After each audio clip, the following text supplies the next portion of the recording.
quarter minutes left in regulation. We are by no means done here at Riverton High School, deciding this one. Coleman Atwater, crossover, pull up 15, yes!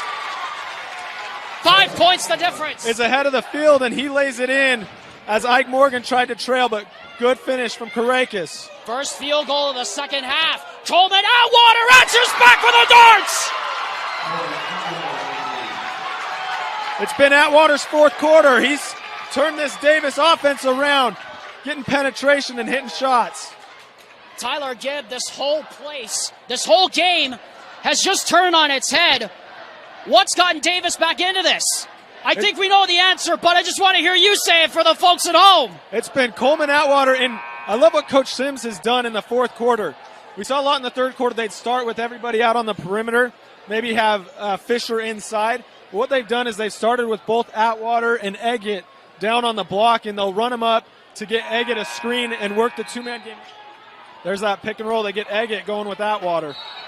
Yeah, we're going to get a blocking foul called against Allred.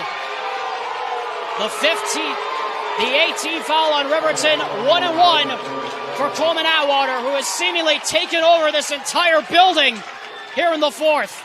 And let's not dismiss the fact that Atwater is a sophomore doing this in the playoffs. This is incredible to see the poise from a sophomore in the fourth quarter, and this isn't a one-off thing. He did this in the first round against Weber. He gets the bonus. Didn't even touch the rim. I think it's a miss for him if it touches the rim. You got to get Coleman Atwater in a pick-and-roll situation. I like having either Eggett or Zach Fisher in that pick-and-roll situation, but it's been Atwater who's been able to create in the fourth quarter. And Riverton, they've been pretty handsy and reaching in this fourth quarter. We've seen a lot of free throws for Davis. So if you can get attacking downhill, well, a good chance you're going to either find your way at the free throw line or get a decent look for Atwater inside. Shot clock reads 28.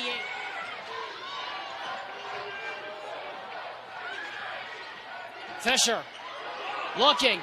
Back to Atwater. Shot clock down to 12. Now to 10. Crossover. Behind the screen. Pull up for the lead. He got it! 2 timeouts for Riverton. And they'll use one here. Coleman Atwater with ice in his veins. You're looking at a sophomore that has come over and taken over this game in the fourth quarter.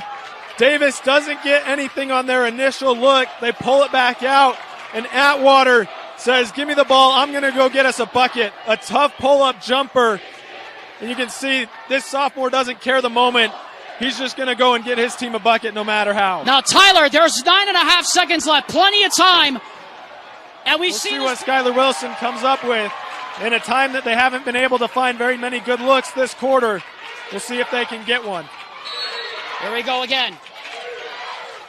They lob it in. Dunfield. Pass deflected. Stolen. 2 seconds. 1 second. The Davis Starts have done it.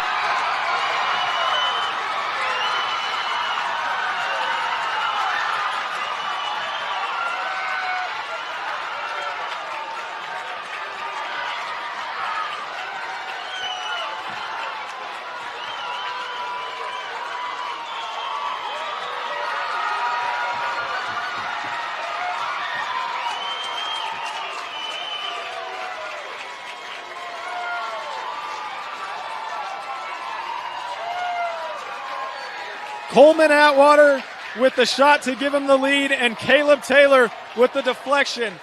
It really was a good play drawn up by Skylar Wilson. They had Karakis, who was coming around to get the pass for a look, but Caleb Taylor read it.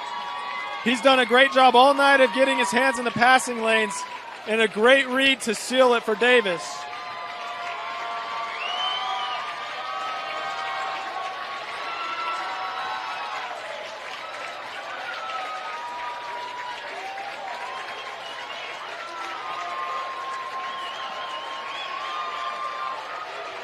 Just drink it all in.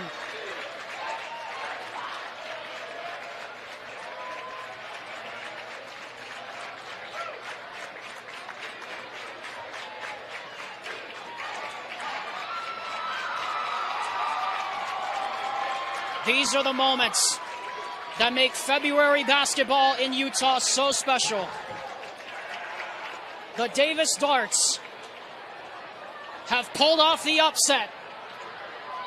The Riverton Silverwolves have been eliminated. The Region 3 champs are going home. It's the Davis Darts who are coming home to the D Event Center, back to wrap it all up on the Rewind Sports Network. To tell you twice who our player of the game is going to be, all we need to say is that this kid's only a sophomore, and he made big shot after big shot after big shot. Coleman Atwater, no surprise, is the player of the game. He only had 3 points in the first half. He was 1 for 4, but as we've talked about and as we saw on Wednesday against Weber and again tonight, when the team needs him, Coleman Atwater is there to step up. And I imagine he's going to have many more games and nights like this where he steps up big in the fourth quarter in the future. But unbelievable display of poise. When his team couldn't get anything going offensively, he was the one who started attacking the rim, got some baskets for himself and got them for his teammates. And in the last 10 seconds, hit the biggest shot of the season for the Darts. Tyler,